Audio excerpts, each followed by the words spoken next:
Assalamu alaikum dostum. Koreyadagi mekendештерибиз $1,500 $3,000 чейин акча алып атыптыр. Сизге кызык болуп атабы? Анда бул видео сиз үчүн. Бул видео Progress Media каналынын билимгеле долбоорун алкагында тартылып жатат. Бул кандай долбоор экенин жана дагы буга чейин биз Германия тууралуу, Германияда окуу тууралуу 2 видео тартканбыз. Аны сиздер бул жактан чыккан шилтеме аркылуу көрө аласыздар. А бүгүнкү биздин коногубуз болсо Кореяда иштеген биздин мекендешибиз Гапаров Нурсултан менен болмокчу. Бул мекендешибиз Кореяга кантип барып калган жана эмне жумуш кылып атат жана ушуга окшогон Кореяга кетүү жолдору тууралуу силерге кенен айтып беребиз. Даярсыздарбы? Биз анда эмесе интервьюну баштадык. Акырындан анда интервьюбузду баштай берсек, сөздүн кыска болгону жакшы. Ассаламу алейкум, кандайсың Нурсултан? Валейкум салам, жакшы Элмурат, өзүң кандайсың?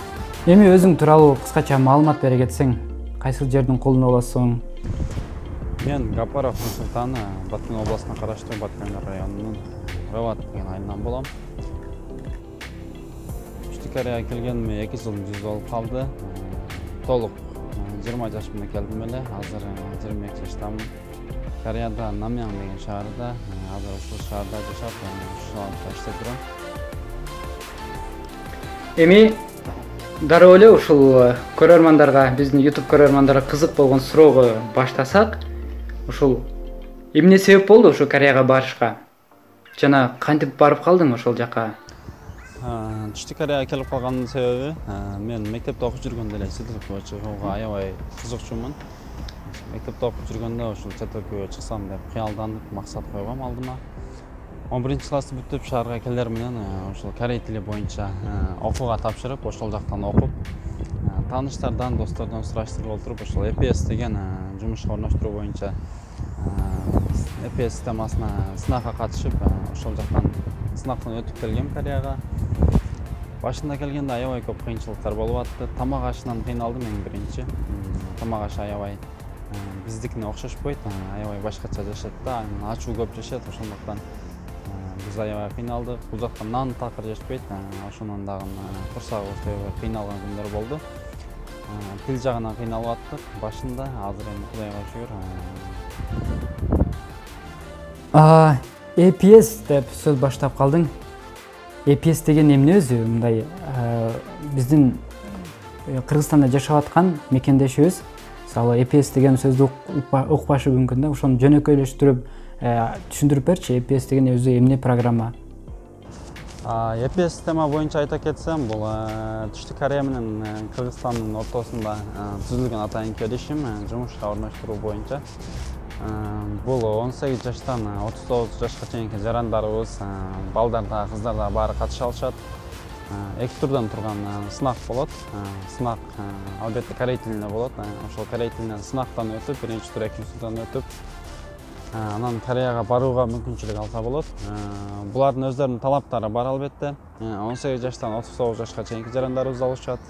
Жана физический жана ден соолук жагынан ушундай аябай көп кароолордун өткөрүшөт. Ошолордун баарына жооп берсең, анда сага Кореяга барууга мүмкүнчүлүк берет.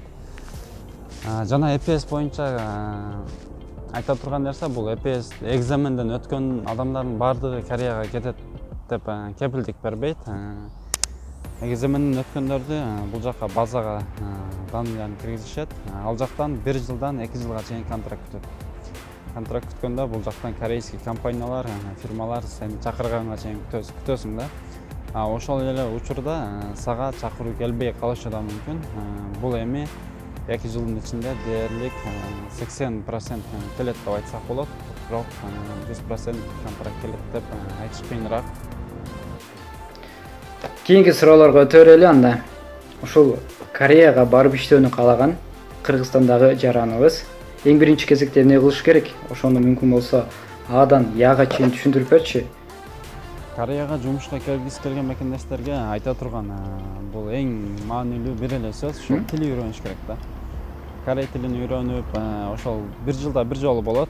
Экзамен Кыргызстанда февраль январь айларында башталат регистрация, март айларында экзамен болот. Ошондо бир жолу катышып, экзаменин өтүп коюш керек да. Бул жакка келе турган эң биринчи курал бул тил. Тилди үйрөнүш керек. Тилди жакшы билип келсең, бул жакта да кыйналбайсың. Ошон үчүн мекендештерге корей тилин окугула деп сунуш кылат элем. Жана экзаменге катышып өтүп коюш керек да. Анан экзамендин өткөндөн кийин 1 жылдан 2 жылга чейин контракт күтөсүң. Ал учурда сен окууң болсо өзүңдүн окууңду окуй бересиң, жумушуң болсо жумушуңду кылып жүрө бересиң. Контракт келгенде сага чалып айтышат өздөрү. Ал жактан контракт келгенде сен өзүң договор түзүп, контракт түзүп, анан дагы Кореяга кете бересиң да. Эми кийинки суроого өтөлү. Ушул өлкө тууралуу болсун, анда ушул Корея өлкөсү кандай экен? Деги эле Корей калкы кандай экен? Ушул Кыргызстан менен Корей улутунун айырмачылыктары кандай экен? Ошол туурасында айта кетчи. Кыргызстан менен Кореянын айырмачылыктары аябай көп. Тилекке каршы бул жак Кыргызстанга салыштырмалуу дээрлик алдыда да. Бул жакта элдери аябай мээнеткеч болушат экен. Ушунчалык жоопкерчиликтүү иштешет экен да. Анан буларда ушул аябай жоопкерчиликтүү болушат экен. Айткандарын такчыт жасап, убакытты дагы аябай туура пайдаланат экен да.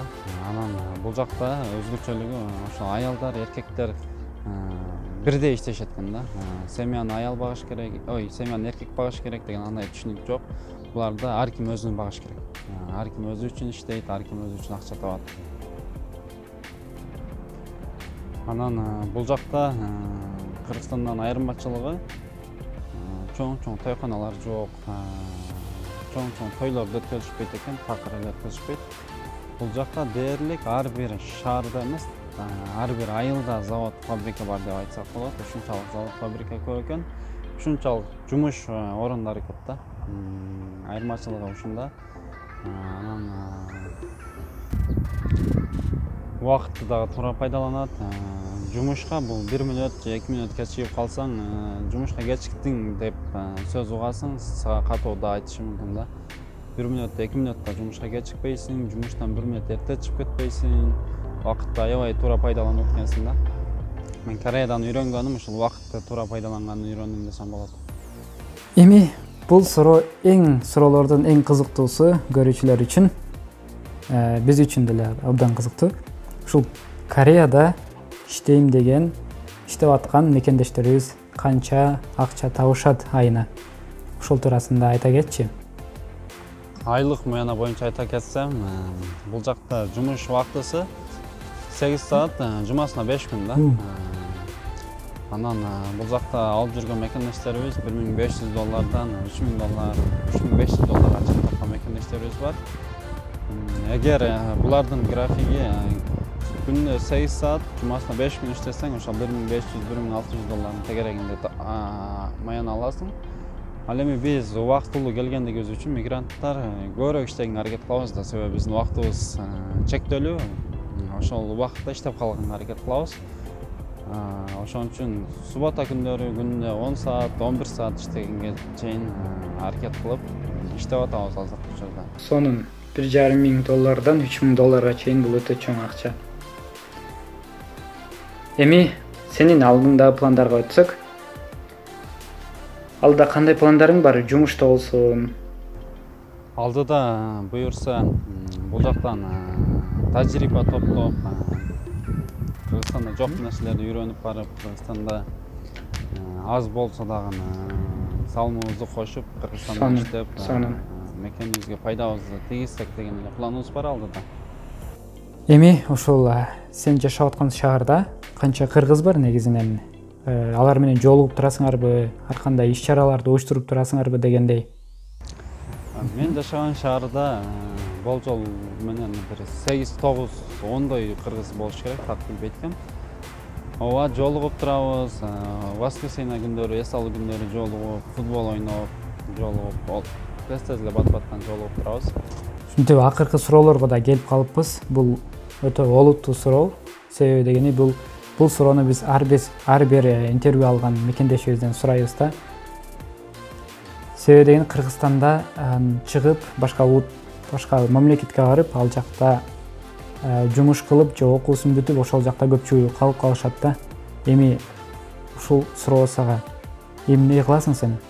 Калып калуу, биротоло Кореяда калып калуу деген ойдо жокпу? Эми Кореяда калып калгым келет ачыгын айтканда. Себеби бул жакта жашоого аябай шарт жакшы түзүлгөн. Бул жакта жашаганы ыңгайлуудай сезилет. Бирок баары бир туулган жердин топурагы алтын дегендей, мекенибизди сагындык, айлыбызды сагындык. Бул жакта калып калам деген оюм жок. Кудай буюрса Кыргызстанга барып, Кыргызстанда эле калам деп ойлойм. Биз дагы сенин Кореяда калып калышыңды каалабайбыз. Эми азыр ушул видеодон кийин мисалы биздин көрүүчүлөргө түшүнүксүз болуп, же болбосо толук маалымат ала албай калган болсо, сага кайрылса болобу? Мисалы кайрылып сенден толугураак, дагы кененирээк маалымат алгысы келгендер болсо, сага кайрылып болот да. Эгер мүмкүн болсо, анда Инстаграмдагы же болбосо Фейсбуктагы баракчаңдын адрестери менен бөлүшүп койсоң болот. Ооба, сөзсүз түрдө Кореяга келем деген мекендештерде кандайдыр бир суроолор болсо, мен өзүм билген, өзүм көргөн нерселерди сөзсүз айтам. Ооба. Азыр да айтып кеттим окшойт. Эгер дагы суроолор болсо, комментарийга жазышса, ошол жактан кирип дагы жооп берем сөзсүз түрдө. Так, ушуну менен биздин интервьюбуз дагы аягына чыгып калды. Сага эркин микрофон берели анда. Чоң рахмат Прогресс Медиа каналына. Жалпы кыргызстандыктарга ийгилик, биздин Кыргызстаныбызда ушундай өнүгүп, чоң шаарлардын, мамлекеттердин катарына кошулса деп тилек кылабыз. Бардык мекендештерге үй бүлөлүк бакыт каалайбыз. Силердин да ишиңерге ийгилик. Бүгүнкү интервьюбуз ушуну менен соңуна чыкты. Сага биз да терең ыраазычылык билдиребиз. Жана дагы сенин иштериңе ийгилик каалайбыз. Койгон максаттарыңа жетип, Кыргызстаныбыз үчүн салымыңды кошо бер. Урматтуу достор, сиздерге бул видео пайдалуу жана жакшы болду деп үмүт кылабыз. Эгер сиздерден, ар бириңиздерден комментарийдан күтөбүз. Бул видео кандай болду? Кемчиликтерин ачык жазыңыздар. Биз ар бир кемчиликтин үстүнөн иштеп, кийинки видеолордо жакшыртканга аракет кылабыз. Биз бул менен токтоп калбайбыз. Сөзсүз түрдө видеолорду тартып, сиздерге чагылдырып бергенге даярбыз. Биз буга чейин 2 видео Германия тууралуу тартканбыз. Аны биздин YouTube каналыбыздан көрө аласыздар. Жана дагы алдыда биз дагы бир жолу Германия тууралуу Германияда окуу тууралуу видео тартып жатабыз. Аны жакынкы күндөрү биздин YouTube каналдан чыгат. Аны үчүн сиздер болгону биздин каналга жазылыңыздар жана коңгуроону басып койсоңуздар, сөз түрдө ал видеолорду биринчилерден болуп көрө аласыздар. Ушундай достор, негизинен биздин интервьюбуз соңуна чыкты. Сиздерге пайдалуу болду деген ишеничтебиз. Кийинки эфирден жолугушканча саламатта калыңыздар.